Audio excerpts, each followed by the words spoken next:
Hello everybody and welcome to the Quilter's Apothecary. Today the video you're about to watch is part of our Patreon Quilt Along series.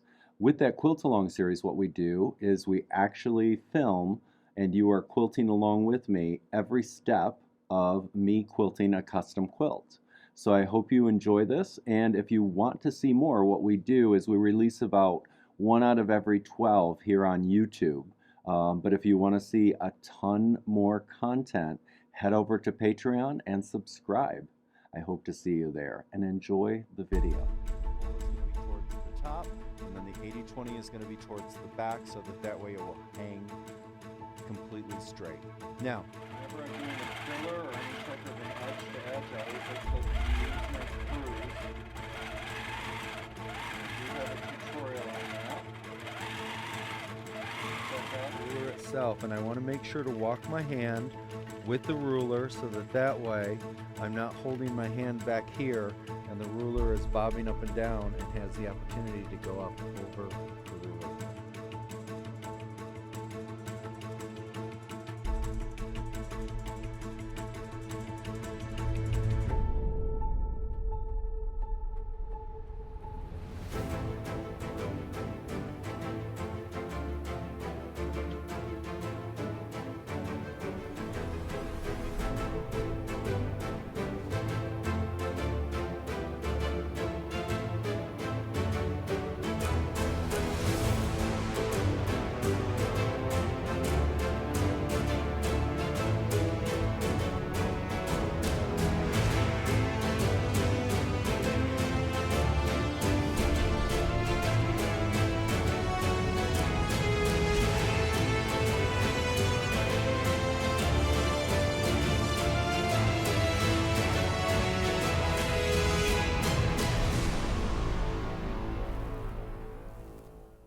Okay, so now the first thing I've done is I've gone ahead and I've loaded Marilyn's beautiful quilt, and what we have is it is loaded, the edges are basted. I've made sure to pull a little extra because she gave me extra on the sides, of course, so that way I can get a nice straight arrow here. And rather than start over here at the end and start the filler going this way, what I need to do is I'm going to go ahead and I'm going to ditch around the, not an arrow, it's a spear. And then that way I can go ahead and do the filler, because what I want is I want it to look like the spear is starting to fly through the air. She's getting ready to throw it, and so I want there to be swirls to kind of give the wind whooshing around it. So a little bit stylized there for her. And so that's going to be the first thing we do. I am actually just using 2 ditch rulers, my ditcher 1, and then I'm going to be using the mini so that when I have to go around curves, if I need it, I don't know that I'll need it, but I'm going to go ahead and do that. I am going to actually be doing this part with a polyester thread. I only have to change to invisible when I go into doing around each of the applique portions here.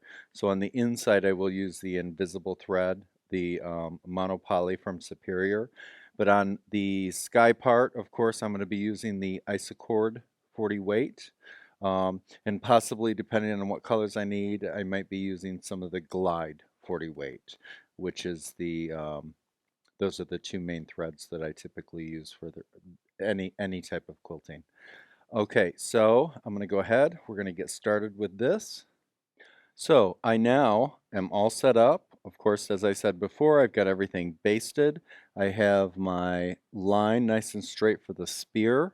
I have my thread at 12 stitches per inch, and right now I'm going to go ahead and take it off of start speed mode, or cruise mode if you would like to refer to it that way. I want it on 0. I do have on this particular machine, we're using the Innova today, and I am going to be going to previous screen 12, and I want my sensitivity a little higher so it's reactive when I need it to be reactive. And again, I have stitch regulator. And double bat, we're using 80-20 towards the back, and we're using wool towards the top. Okay, so now I'm going to line this up. I have my ditcher. I'm just going to go around, and I'm going to ditch around the spear. And then what I'm going to do is, once I've ditched around this whole spear, I'm going to come in and I'm going to start with some airflow. The spear is being in the midst of a throw, and so I want the airflow to look like the spear is actually going to be propelled through the air. Let me get rid of my tail here. And I want to make sure to keep my snippers up and out of the way for this.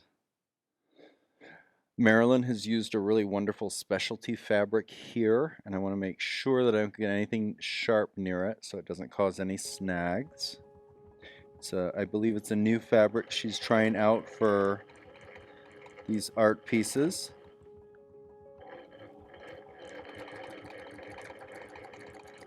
And I'm simply matching my thread color to the background. I'll be changing thread colors a lot throughout the quilt.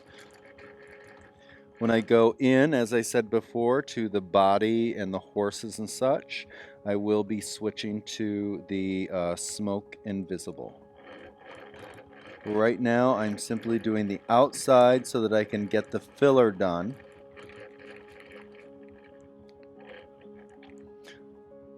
On the top portion.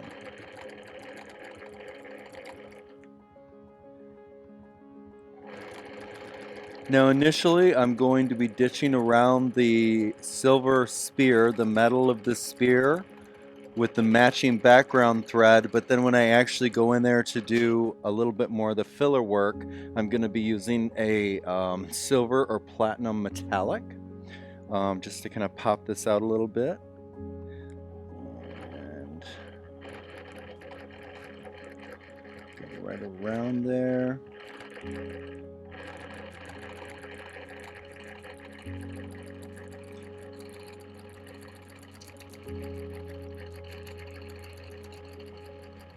And making sure to stay outside that dark portion of the spear with the pink.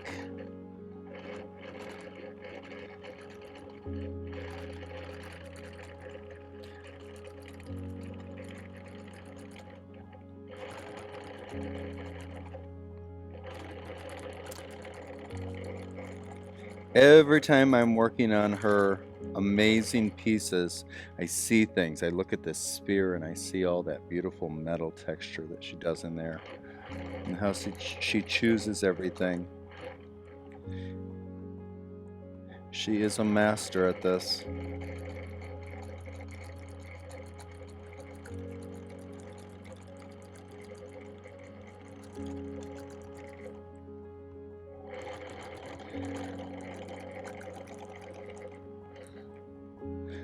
Come down the arm just a little bit.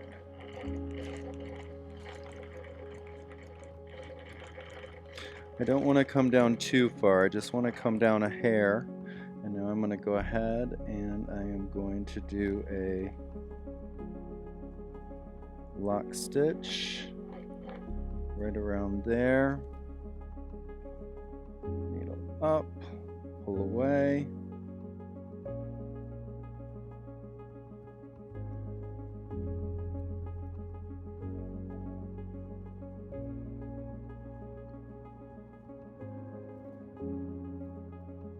I'm going to go ahead now and I'm going to come down a little bit down this side of the wrist so that that part's done, and then we'll go back and we'll start over here at the tip of the spear and work our way back so that we get our air current swirls going the right direction.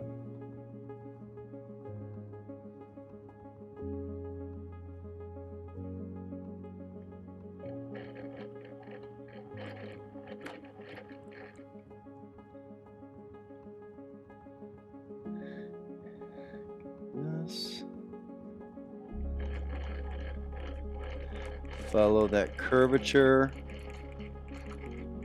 come down, stay just outside the wrist.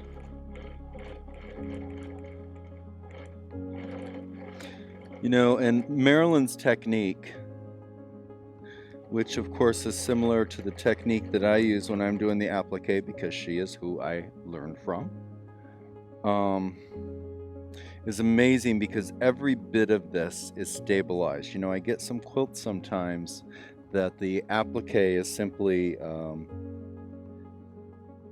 ironed on, but there is no stabilizing stitches, and Marilyn always makes sure to go around every little piece of the fabric to stabilize the fabric so it's down, so I don't have to work so hard and do a thick line to keep it down and secure for the life of the art piece.